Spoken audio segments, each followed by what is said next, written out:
Ça sera du coup la notion de se dire comment l'hypnose qui est devenue un accompagnement lambda, c'est comme faire de la kiné, tu vois. Tu sais que la kiné, ça va durer longtemps, c'est comme aller voir un psychanalyste.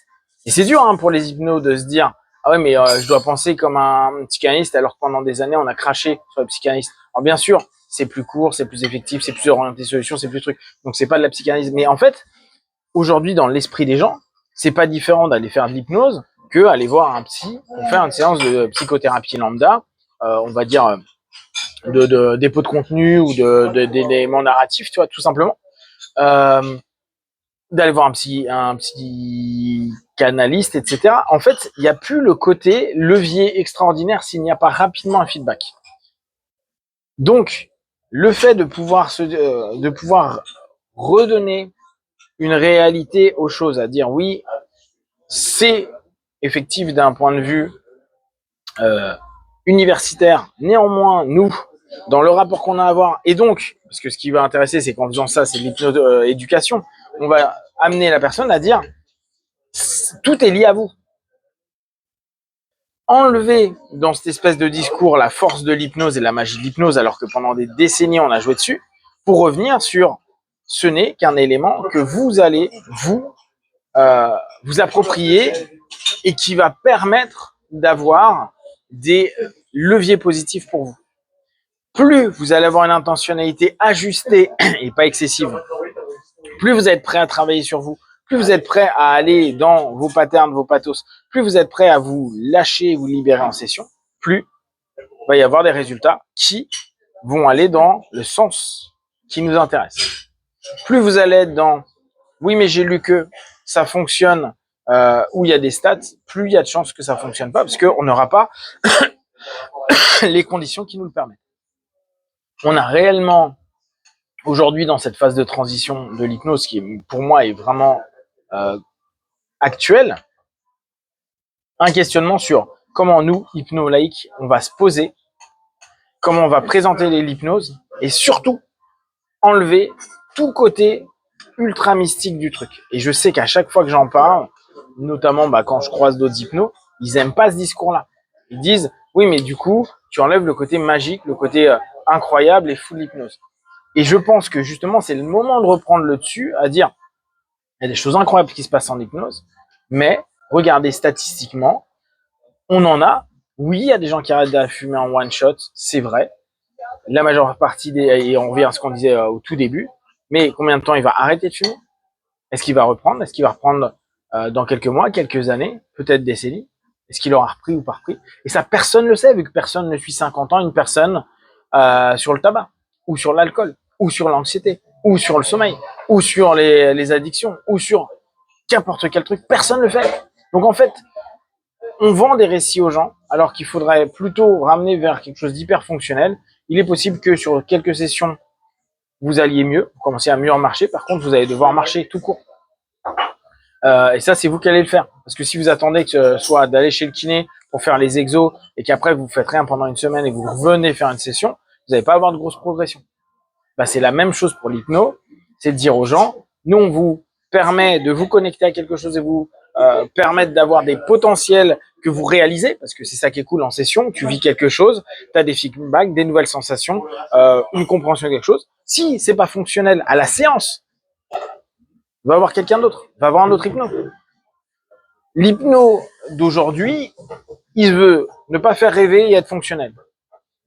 C'est-à-dire qu'en fin de session, la personne, elle doit te dire j'ai moins mal, le lendemain, elle doit dire j'ai bien dormi, le surlendemain, tu vois, en gros, tu dois avoir quelque chose où dans ton suivi, le post-session, il a été fonctionnel, il s'est passé quelque chose.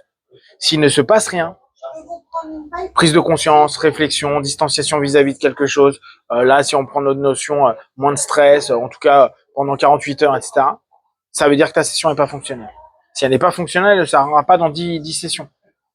J'ai eu encore, il y a peu de temps, 2 personnes sur quelques sessions d'écart qui m'ont dit je suis allé voir des hypnos et ils m'ont fait chier parce qu'ils m'ont fait balader quelque part. Et je dis, on s'en fout que ça t'a fait chier et tout, mais est-ce que ça t'a apporté du plus? Non, c'était nul. Ils en ont pas voulu à la manière de faire, et c'est très bien, chacun fait comme il veut. C'est ils en ont voulu de ne pas avoir de feedback. Sauf que ça, avec le cumul qu'on a maintenant de l'hypnose qui ne fonctionne pas, ça fait de l'image de l'hypnose, cette fameuse psychothérapie lambda. D'ailleurs, là, dans Cerveau et Psycho, je crois, ils sont amusés à faire quelles sont les psychothérapies les plus effectives. Et sur leur page de garde, sur la première page, il n'y a même pas le mot hypnose. Il y a que des thérapies qui ne sont pas où on met pas l'hypnose. C'est-à-dire que dans l'élément que tout le monde va voir, on n'y met même pas l'hypnose. Alors que pourtant, on sait qu'il y a des études, blablabla. Bla. Et donc, dans l'esprit des gens, l'hypnose, ça va être, oui, on en a fait, ça n'a pas marché. Nous, notre job, c'est faire en sorte que la séance soit fonctionnelle. La séance, c'est-à-dire que tu sentes une différence en fin de séance. Après, si c'est sommeil, bah, le lendemain. Mais douleur, ça doit être géré. Anxiété, quoi, stress, tu dois en fin de séance te sentir déstressé. Même les gens hyper anxieux, ils doivent se dire, ah bah oui, je sens une différence. Le sommeil, bah tu verras bien comment ça se passe. Tes addictions, bah là c'est là où les mecs avec le tabac ils sont bons et ils proposent parfois des cigarettes, etc. Ne serait-ce que ça, c'est un méga plus. Si on n'a pas quelque chose qui ramène au fonctionnel, comme si j'allais chez le kiné et que je dois bouger mon poignet et que j'arrive pas à faire un tout petit peu plus. Je dis pas beaucoup plus, hein, mais il faut que je puisse avoir quelque chose qui est en train de bouger. Sinon, moi, j'y crois pas à ma kiné. Nous, l'hypnose, faut ramener quelque chose. Vous avez plus de sessions que nous. Nous, il faut absolument qu'à chaque shot, on ait quelque chose. Et par exemple, la transe doit être quelque chose de palpable pour la personne. Parce que si on veut avoir une notion à dire, bon, bah, voyez, c'est vous qui faites le travail, le système est fonctionnel, vous êtes associé à ce système fonctionnel, du résultat, à un terme, alors après, nous, on peut pas dire à quel terme, est possible, sachant que les études le prouvent, mais nous, dans un cadre qui est différent, on va pouvoir le faire un peu différemment, parce que session plus longue, parce que rapport différent, parce que implication de la personne. N'oubliez pas, hein, dans les universités et éléments testés, la plupart du temps, les gens, ils n'ont pas une intention spécifique plus que ça pour beaucoup d'études qui sont faites. Ils prennent des étudiants, ils prennent des gens qui ont des problèmes, ils prennent des personnes, on leur a pas demandé, on a dit, bon, bah, là, tu vas faire de l'hypnose à place de faire de l'EMDR ou de faire un massage. Les mecs suivent, ils sont pas proactifs. Donc, tout ça, c'est le levier que nous, on a en différent et qui doivent se réaliser dans un élément contextuel qui est pas le même que celui que les études nous foutent à chaque fois. Et je pense réellement qu'on doit s'impliquer à changer la manière dont on parle de l'hypnose, dont on aborde l'hypnose, dont on met en avant l'hypnose, et que vu que c'est en train de se diluer et se casser la gueule, pas méchamment, c'est juste il y a moins d'intérêt parce qu'il y a moins de rêves, il y a moins de marketing fonctionnel, c'est-à-dire qu'on vend des trucs mais ça marche pas. Bah c'est un super moyen pour redonner quelque chose de beaucoup plus viable au système et pas simplement un délire de super on a un nouveau système qui fonctionne ou on a un système qui fonctionne juste pour faire style et avoir quelques clients de plus et avoir du chiffre d'affaires. Mais quelque chose qui permet à tout le monde d'être plus serein, moins en stress, parce que imagine le nombre de jeunes hypnos qui disent il faut absolument que j'ai des résultats. Moi, le nombre d'hypnos qui m'écrivent et qui me disent je vais avoir tel type de client, qu'est-ce que je fais? Ça veut dire qu'ils ont du stress sur l'élément. J'ai jamais eu. Alors oui, c'est des cas particuliers, mais mes réponses sont toujours les mêmes. Tu fais tes basiques, tu écoutes la personne, tu vois où. Il y a pas de métaphore particulière, pas de choses. Ça va se faire par le lien, par plein de choses comme ça. Mais ça veut dire que le gars a une pression de malade. Il faut avoir un élément effectif sur la session.